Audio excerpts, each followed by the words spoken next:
Aujourd'hui, nous avons la chance de recevoir Denis Clerc. Bon, je vais dire quelques mots tout à l'heure pour traiter de ce sujet sur l'avenir à la fois de notre pays et de la région. Et quelle confiance peut-on avoir et quel changement de mode de pensée et de comportement pour construire cet avenir ensemble. Cette conférence a été préparée par 5 groupes qui étaient de différents âges, avec des étudiants, des jeunes professionnels et des personnes qui ont travaillé dans les quartiers qu'on appelle prioritaires. Des parents d'enfants qui allaient rentrer dans la vie professionnelle et des retraités. Denis Clerc, qui va nous aider sur ce sujet, donc président de différentes associations, dont Économie et Humanisme à Lyon. Et en 1980, vous avez fondé Alternative économique. Vous avez fait partie du Conseil de l'emploi, des revenus et de la cohésion sociale. Et en ce moment, vous êtes membre de l'Observatoire national de la pauvreté et de l'exclusion sociale. Mais on va essayer donc de cheminer ensemble en dialoguant autant que possible autour de cette question de la mutation de notre société et qui implique sans doute des mutations aussi dans nos façons de penser et peut-être dans nos façons de vivre.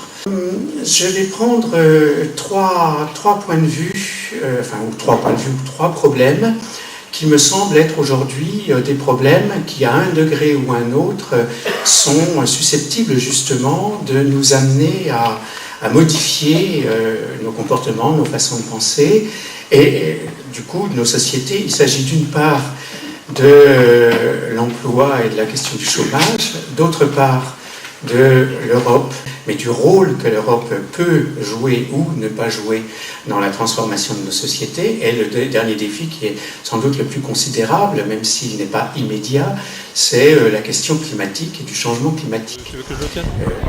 Oui. Alors moi ça a été très intéressant sur un aspect en particulier qui m'a bien accroché parce que j'ai une sensibilité particulière là-dessus sur les incidences de nos comportements individuels sur le climat. Il y a quand même des ressources d'emploi, ça rejoint la première clé de décodage de la soirée sur l'emploi où effectivement insister sur la formation des gens pour qu'ils soient plus employables me paraît effectivement une clé pour redonner de l'espoir. Espoir qui a été aussi un mot qui est revenu à plusieurs fois, c'est ce dont on manque en ce moment, c'est plutôt manquer d'espoir, manquer de vision d'avenir. Et la troisième clé qui était l'Europe, l'Europe pourrait être un espace d'espoir, un espace d'avenir, mais aujourd'hui, on n'a pas encore trouvé l'initiative européenne, non pas des gouvernements européens, mais des peuples européens qui partagent une vision commune de la société et de l'économie pour arriver à générer un élan vers plus d'Europe et une Europe plus peut-être plus sociale qu'économique. Voilà. Donc moi je trouvais de la matière à réfléchir et j'espère que les autres aussi. Voilà.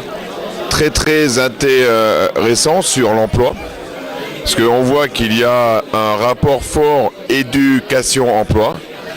Aujourd'hui, l'école en général n'est pas assez à l'écoute de l'emploi, des besoins réels des entreprises et de l'économie nouvelle.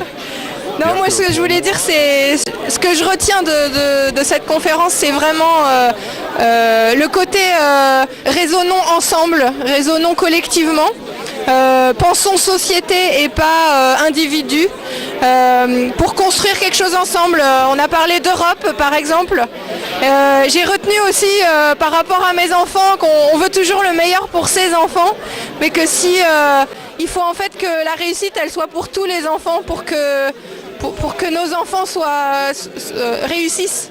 Voilà. Et puis une chose aussi, Denis Clerc nous a dit les Français sont très pessimistes.